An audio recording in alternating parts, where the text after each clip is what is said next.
thank you, Parth, for having me here. I call him the one of the true integral liberals, as opposed to piecemeal liberals or pseudo-liberals. So nice to be here. I want to give two statutory warnings. I am not the best person to be chairing this, and CABE is, well, an ornamental body and really doesn't advise as much as it is made out to be.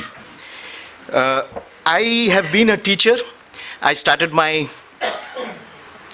working life as a teacher, so I can never get that teacher dimension out of my system. So it's always really an honor to be part of such exercises. I just had 2 or 3 points before I hand over the floor to our eminent panelists, who are actually really the most suited to give us dimensions of innovations in education and teaching. I correlated this last time when I was in a conference with Parth together, and he asked me for the reference.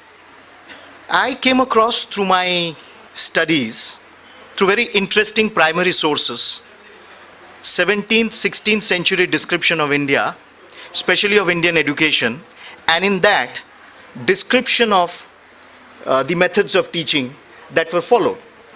So you have this Calcutta Monthly Register and Indian Repository of January 1791, which speaks about the university in the districts of Nadia, and specifically talks about the method of teaching that was followed in that university.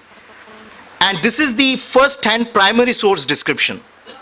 The method of teaching in this university is this: 2 of the masters commence a dialogue or disputation on the particular topic they mean to explain. When a student hears anything advanced or expressed that he does not perfectly understand, he has the privilege of interrogating the master about it. They give the young men every encouragement to communicate their doubts by their temper and patience in solving them, the doubts.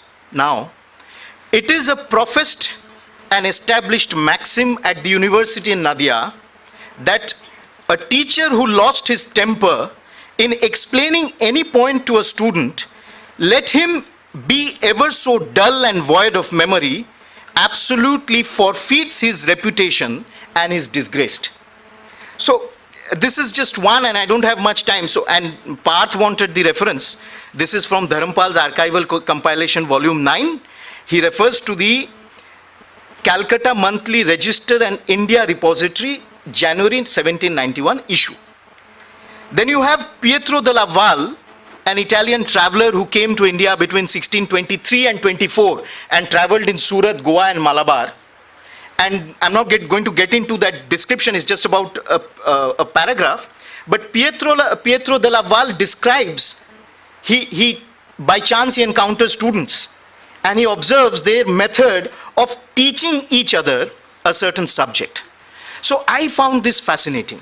We had our own methods and innovation of teaching.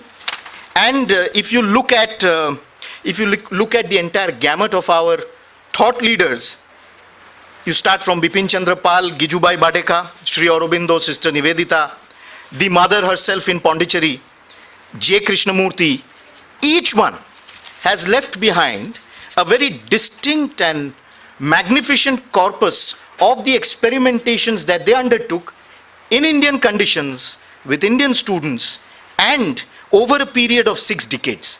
So, just the thoughts that I'm trying to say is, or what the point that I'm trying to make is, we have had tremendous amount of experimentation, and all that they are doing is carrying forward a legacy, which is contextual and which is conditional also, depending on the conditions, the period of that age. So I think we are very rich. We have a tremendously rich repository of those experiments. It's not that they were closed to the world. They were open to the world, and as the Mahatma rightly said, I don't want to be swept off my feet, but I want to keep my windows open. So I think it's a tremendously interesting session that we look forward to, and I'm very thankful to you for bringing me here, because this is something which I'm very passionate about. So thank you so much.